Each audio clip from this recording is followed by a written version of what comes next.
Ồ, cái này đã bị rụng mất một trái rồi các anh chị. Đây, các anh chị quan sát thấy không? Đấy, đây nó trái nó là 2 trái rồi. Rồi cái này là bị nấm gì rồi các anh chị này. Đây, cây này bị xuất hiện rồi này. Giờ cái cành nó bị luôn này. Và trái nó rụng ra luôn, mất 2 trái rồi nhá. Được 6,5 kg, 2 trái. Mến chào tất cả các anh chị quay lại với Nắng Cho Tây Nguyên TV nhá. Lại là nông dân Tây Nguyên đây các anh chị ơi.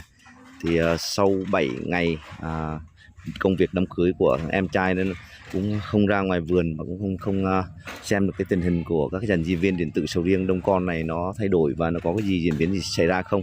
Chứ ở trên vườn nhà của nhà ông già thì của em thì đã xuất hiện nấm rất nhiều rồi.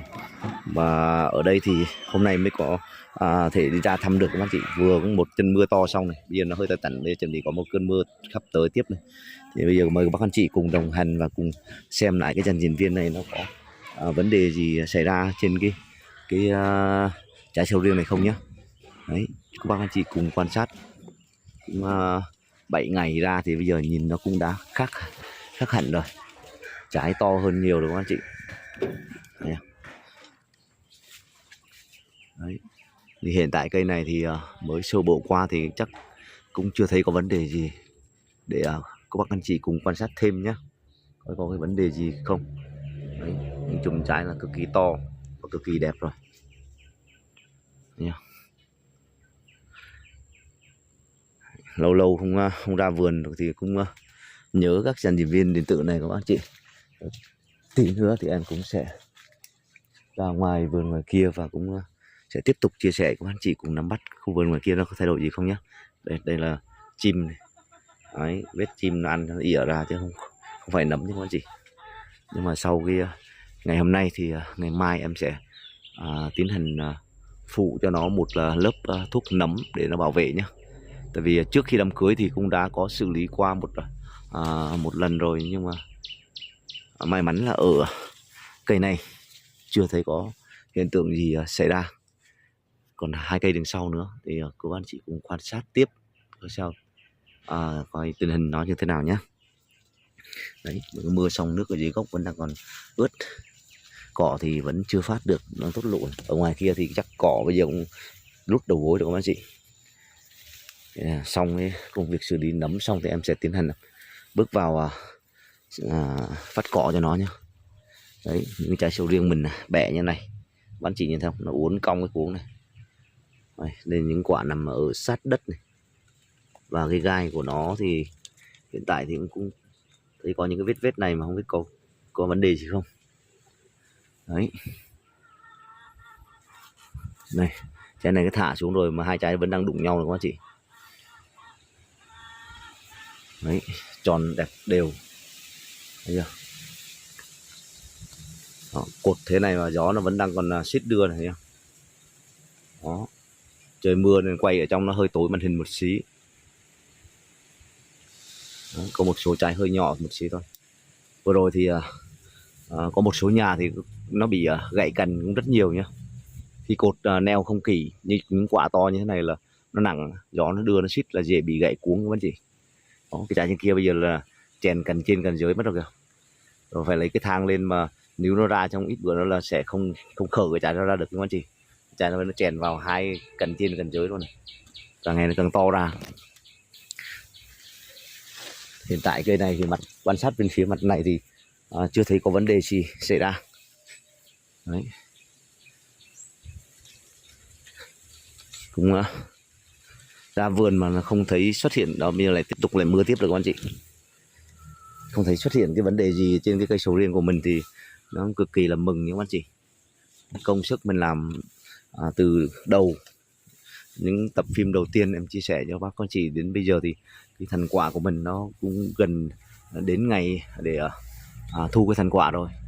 Nhưng mà cũng chưa biết chuyện gì xảy ra khi tình hình nấm và mưa nhiều như thế này.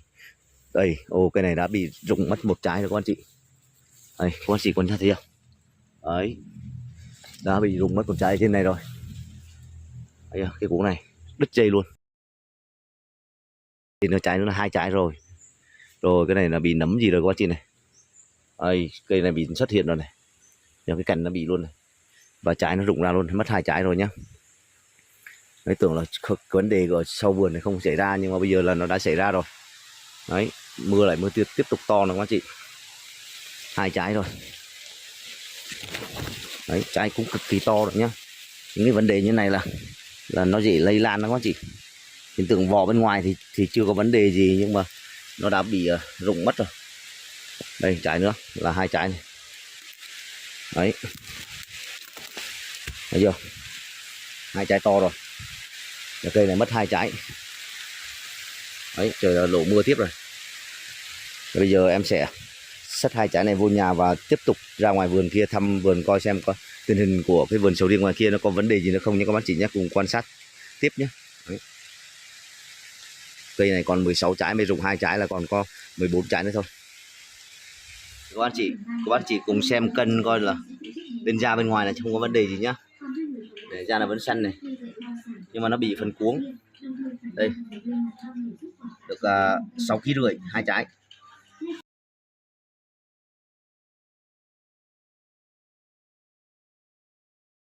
Chắc này nó rụng mấy ngày rồi nhưng không biết nên nó bị thúi cái cuống nó rồi. Cái trái này thì có nghe mùi hơi thơm thơm một xí, còn trái này thì chưa. Nhưng mà cái này chắc là thơm là nó rụng xuống dưới rồi, không mình không ấy là nó bị chín ép nhé. Chín ép nghe mùi thơm nhau. Đây, bây giờ thì em đã có mặt ở ngoài vườn này. Trời thì vẫn đang còn đắc mưa nha các anh chị. Nhưng mà sốt ruột quá thì cũng phải ra thăm thử xem coi nó có tình hình gì xảy ra không. Nhưng mà trước khi bước vào thì cái chốn cây dưới thì chưa thấy nó rụng ở dưới thì cũng một sự tín hiệu đáng mừng nhé. Cái xuống mà thấy nó rụng thì cũng hơi buồn. Và những cái tiêu thì nó cũng đã kéo chuỗi bông nó ra dài rồi các anh chị. Đây, thấy chưa, đó cái chuỗi nó dài như thế. Và vừa rồi thì cũng có mưa liên tục mà không biết là nó có ảnh hưởng gì đến những cái tiêu này không. Đôi khi là nó mưa nhiều quá thì nó sẽ bị ảnh hưởng đến cái thụ phấn của nó và nó bị răng cưa nhá. Nhưng mà hy vọng rằng nó sẽ không bị, để có cái năng suất của cái tiêu nó sẽ đã được nhiều trái và đạt hơn những con chị. Cái này là những cái trái mà nó chậm phát triển, là nó mái nó vẫn chưa phát triển được các chị này, thấy không? Những cái trái này nó chậm phát triển. Những cái trái trước, trái kia là nó bị nứt cái cuống rồi mà bây giờ nó vẫn còn hơn nửa cuống mà nó vẫn đang còn đậu lại, nó không rớt. Và qua theo những quan sát thì như cây này vẫn chưa thấy có vấn đề gì về nấm gai bên ngoài các bác chị. Như cây ở nhà là cây sau cùng nó là rụng mất 2 trái đó thì nấm nó giống như hiện tượng là nấm cuống. Nhưng mà ở ngoài đây thì xịt được bằng máy xịt mạnh hơn nên là nó phải phủ đều hết các cành và nó phủ được cả trái cả cành luôn, thì có khi là nó sẽ đỡ hơn. Tại vì ở nhà em xịt bằng cái bình đau lưng, nước nó yếu hơn và cái độ phủ của nó sẽ không bằng là mình xịt máy được. Đang nói là ở đường trước là 2 cây chưa bị sao, cái quay ra đường sau là nó đã bị mất 2 trái rụng. Sầu riêng tơ thì lá cũng xanh đen các bác chị. Quay tối này thì nhiều khi cái màn hình nó không sáng nên là nhìn cái trái nó kiểu cái cây nó kiểu nó hơi vàng vàng các bác chị. Đấy, tiếp tục di chuyển sang cây tiếp theo. Những trái nào thì nó chậm phát triển là nó chậm phát triển, không thấy to mà nhưng cái trái này nhiệt méo không to mấy. Cây kiếm dứt gác khỏi cành bây giờ lại vẫn kê lên cành tiếp rồi. Đấy. Rồi di chuyển vào phía bên trong quan sát tiếp. Đây, cái sầu riêng đã được chống và cột này, các hướng các góc kéo cành tạo tán, phục hồi từ một cái cây sầu riêng xương cá để chia nó thành các hướng. Đấy. Uốn cong uốn thẳng chỗ này kéo về đây nó cong sang đây thành một cái hướng này bây giờ không. Rồi cái chỗ cành này uốn cong sang kia tạo một cái một thế từ xương cá. Bây giờ các bác chỉ thấy chia bên này chia này, sau này những cành tăm nó ra nữa là nó sẽ điều hướng được thành một cái hình chóp nón. Đấy, hình tán chia phụ đều. Lá đã phục hồi xanh cực kỳ luôn, lá to từ một cây bị dê ăn và mình đã định hình cho nó, kiến thiết nó để cho nó quay lại cái thế ban đầu và bắt đầu phát triển. Lá lá này. Đây cái sầu riêng tơ lá này đẹp chưa, xanh đen bóng dày, cái bệ ốc sên đã đu trên ăn này, ăn lá này. Đấy, lớp cọ dày luôn.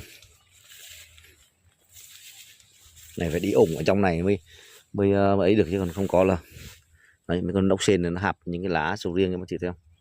Đấy, nó lên là nó đu, nó ăn hết cái lá của mình. Lá xanh bóng luôn này, dày cứng.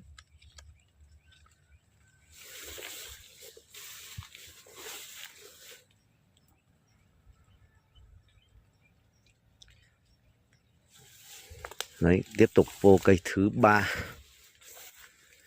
Trái vẫn nhìn chậm, vẫn thấy chậm phát triển nha các anh chị, không đều mà còn chậm phát triển.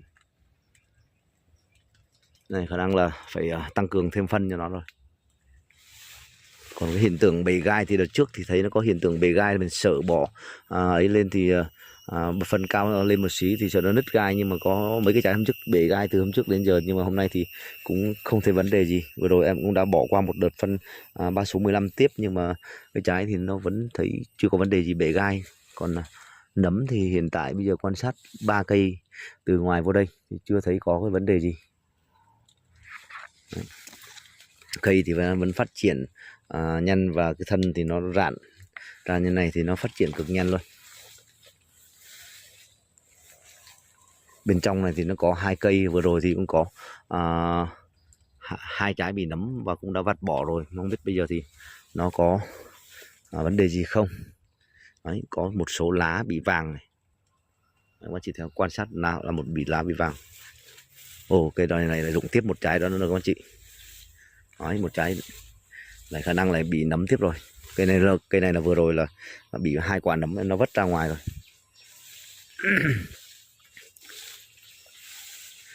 Bây giờ thì quan sát tiếp tục cây này. Cây này phân chim nó ỉa này, trắng luôn cả trái này. Đấy, hiểu những trái này nó eo nó không phát triển luôn. Nhìn nó phát triển thì chậm quá.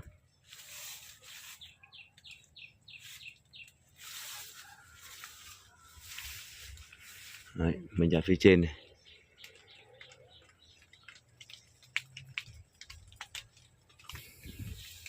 Màu không đẹp, màu nó bị méo, muỗi luôn cắn. Chuẩn bị tiếp tục lại cơn mưa lại kéo đến nữa rồi. Đấy, những trái không phát triển và ấy là tự động nó sẽ đào thải. Cái này là khả năng lại giống như trái ở nhà rồi quá chị, nó lại bị nấm cuống tiếp rồi này, thấy chưa, nó bị tét cái cuống ra, nứt phì cuống ra, và đồng thời nó sẽ rụng luôn. Đây nó cũng bị nấm đây này. Đó, cây này là thành 3 trái bị nấm rồi nhá. Hôm trước là 2 trái và bây giờ thêm một trái, là thành 3 trái bị nấm rồi này. Còn không biết có trái nào nữa không này. Hôm trước 2 trái vào đây nhá. Bây giờ thì lại thêm trái nữa rồi. Đấy, ở nhà 3 trái, ở đây thêm trái nó thành 4 trái rồi, nhưng mà trái nhỏ. Trái này không phát triển luôn này. Cái nào nó phát triển nó nhanh, còn cái nào không phát triển là nó nằm nguyên si. Vì phải cấp tốc và xịt nấm cho nó. Đó, nước mưa lại rót vào màn hình rồi. Nhìn trái xấu quá. Ở nhà trái đẹp hơn rồi rụng mất rồi. Đây trái nhìn, chỗ này là làm như một tổ ong ở đây, nhưng mà trái nó không được đẹp, trái nhỏ quá. Đấy, hướng bên này thì quan sát thì chưa thấy có vấn đề gì, còn hướng bên kia thì không biết thế nào.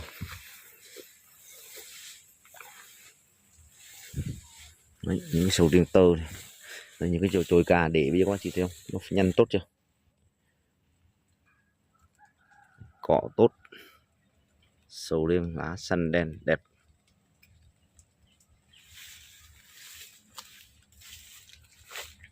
Đấy, 7 ngày không gặp mấy dàn diễn viên điện tử cũng có sự khác biệt và có sự thay đổi. Đấy, tiếp tục di chuyển vào phía bên trong.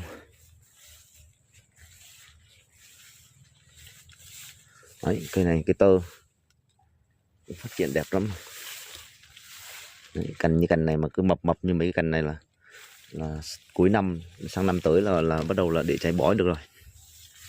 Còn nếu mà như người ta chăm mà 3 năm là người ta có thể là chăm một cái cây sầu riêng bằng mình chăm 4 năm 5 năm thì người ta vẫn chưa cho trái, nhưng mà có đôi khi mình cứ thử ép cho nó có trái sớm một xí cũng được để cho nó làm quen.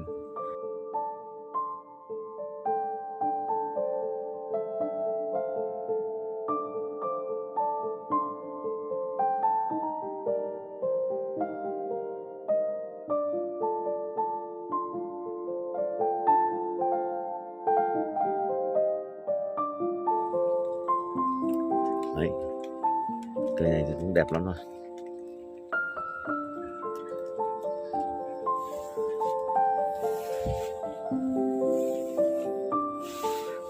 Đấy, phóng tầm mắt xuống cây tơ dưới kia thì cũng đã cứng cáp và cũng đã tương đối là đẹp rồi.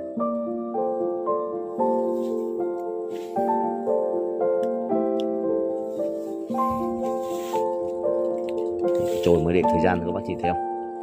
Thành một cái tán hình cà tương đối là đẹp rồi. Hai cái chồi để lên sau này mình phân cho cần tăm ra thì nó sẽ thành một cái chồi cà đẹp nhé. Tận dụng những cái lượng đất đang còn để cho nó kiếm đôi trái, kiếm tiền phân đầu tư lại cho những vấn đề cây khác. Cái này hình như là cũng có hiện tượng nấm đây này. Đây là các chị này thấy không? Đây lại tiếp tục bị nấm nữa rồi, bẻ luôn các chị, bẻ nó lây sang cái trái bên này này, sợ nó lây luôn cái sang cái trái bên này mới dỡ này. Đây. Bẻ luôn, cành nhỏ này. Thấy không? Đó, lại thêm vấn đề nấm của cây này nữa rồi. Một vết đó thôi nó sẽ lan. Mặt bên này thì vẫn đang xanh này.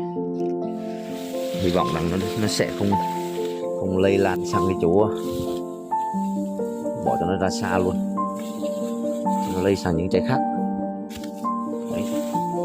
Cái trái nằm bên cạnh này nhưng mà mình không cấp tốc mà xử lý nó là nó sẽ lây sang cái trái to này, nó cực kỳ nguy hiểm này.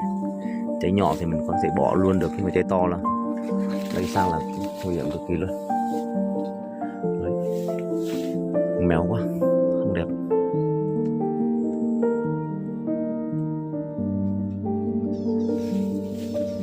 Lại tiếp tục một trái thứ hai nhỏ.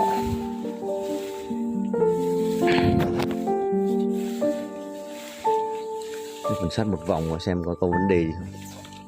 Nhưng bây giờ thì nó có vấn đề xảy ra thì cũng phải đành chấp nhận thôi, không có cách nào mà xử lý được. Tại vì khi cái nấm mà nó đã xuất hiện rồi đó, là trở tay không kịp đâu. Trên kia có trái hơi đến đứt rồi. Vừa là nó phòng nấm trước khi nó xảy ra, còn mà đã xảy ra rồi thì chỉ có xịt và những trái chưa bị để cầm cự cho nó, diệt nó và nó khỏi ảnh hưởng sang những cái trái mà chưa bị thôi. Còn những trái mà đã bị rồi thì cắt bỏ và đưa ra khỏi khu vườn.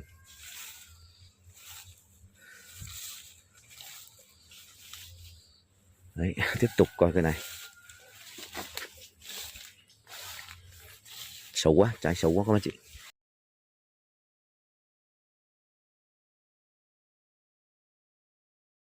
Nó có teo nhỏ nhỏ này thì vừa xấu này vừa teo, nó còn nhỏ không phát triển. Đấy. Có bao nhiêu trái đẹp đâu. Đã ít, đã xấu rồi, đang còn bị nấm nữa. Đấy. Này. Nhìn chán không?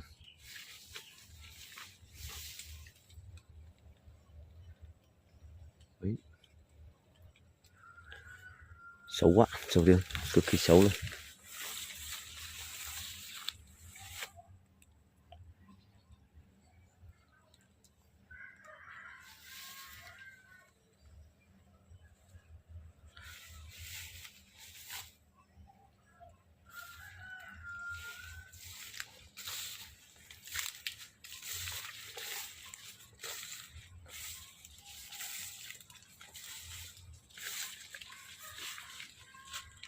Tiếp tục quan sát cây này.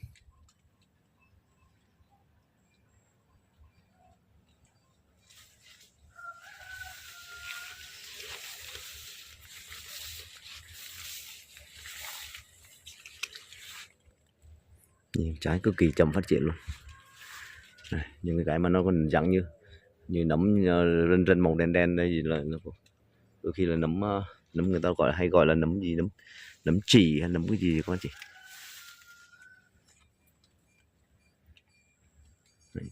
Cái này thì cũng chưa có vấn đề gì xảy ra, nhưng mà trái xấu, nhìn chất lượng trái kém quá.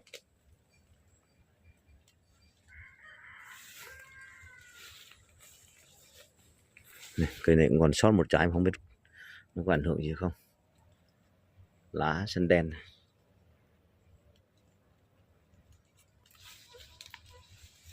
Vô đây là muỗi nó đu như ong cắn.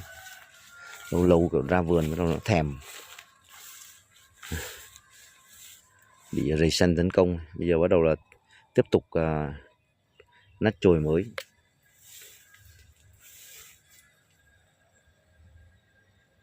Dáng thế cực đẹp.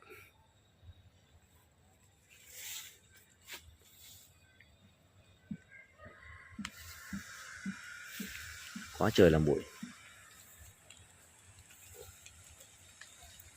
Đấy, lại tiếp tục lại đổ cơn mưa tiếp rồi. Đấy.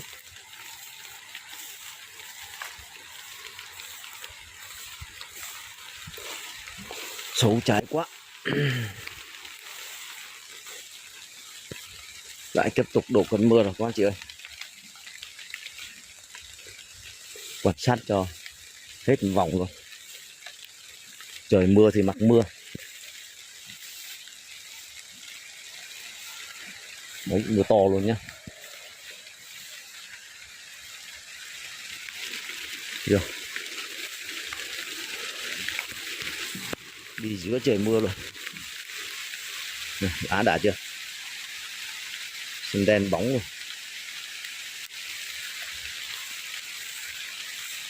Mày làm được cái mấy tấm tôn tre ở ngoài này nên là có mưa nó mình cũng có cái chỗ để trú ẩn.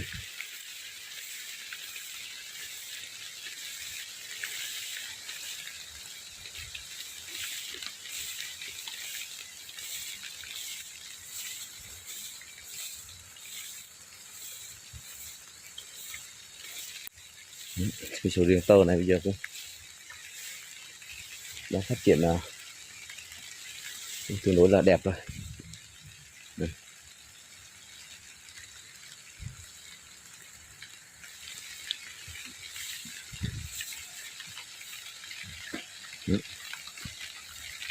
Cà tơ đẹp chưa?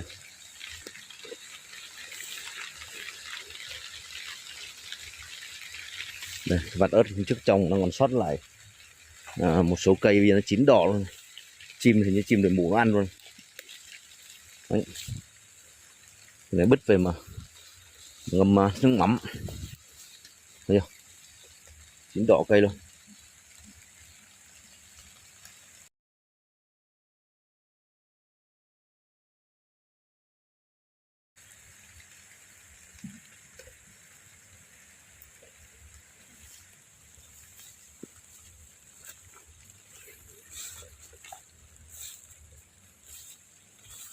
Cây này là trồng nó bị ấy xấu nhất này. Bây giờ thì nó cũng đã quay lại, lá nó xanh xanh và bắt đầu là lại phóng trồi ra rồi. Vừa rồi là phun được cái bộ rễ của nó đi thì nó đã phát triển trở lại rồi. Và cái cây được cột chống và xử lý cho nó thì bây giờ nó cũng đã cứng cáp rồi. Với ốc sên là phải vặt luôn không nó ăn hết lá quá chị. Yeah.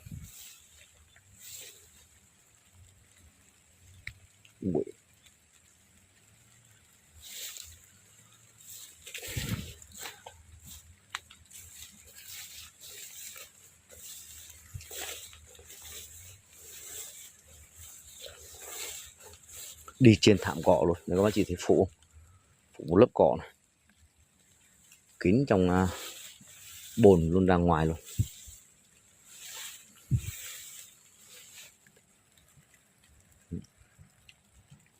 Sau 7 ngày quay lại thăm vườn, đã có những diễn biến xảy ra, bị nấm, bị rụng cuống, nấm cuống.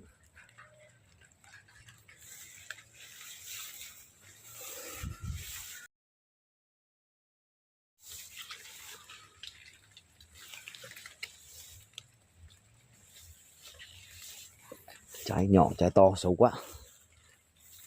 Này, làm cái chỗ che mưa này, có cái chỗ nhiều khi mưa to chạy vô đây trú ẩn nó cũng đỡ. Cũng sau 7 ngày không ra vườn thăm vườn sầu riêng, Trần Diệp Viên điện tử Đông Con thì cũng luôn tiện chia sẻ cho các chị cùng nắm bắt ở cái khu vườn này xảy ra diễn biến như thế nào. Tình hình nấm ở hiện nay thì nó cũng cực kỳ là căng thẳng, vườn nào cũng bị ban bị nấm và rụng rất nhiều, và cái sự phát triển của trái thì cũng muốn chia sẻ các bác chị cùng nắm bắt, và cũng rất mong sự đồng hành và ủng hộ của tất cả các bác anh chị nhé. Xin cảm ơn và xin chào, hẹn gặp lại các bác anh chị ở các tập tiếp theo nhé.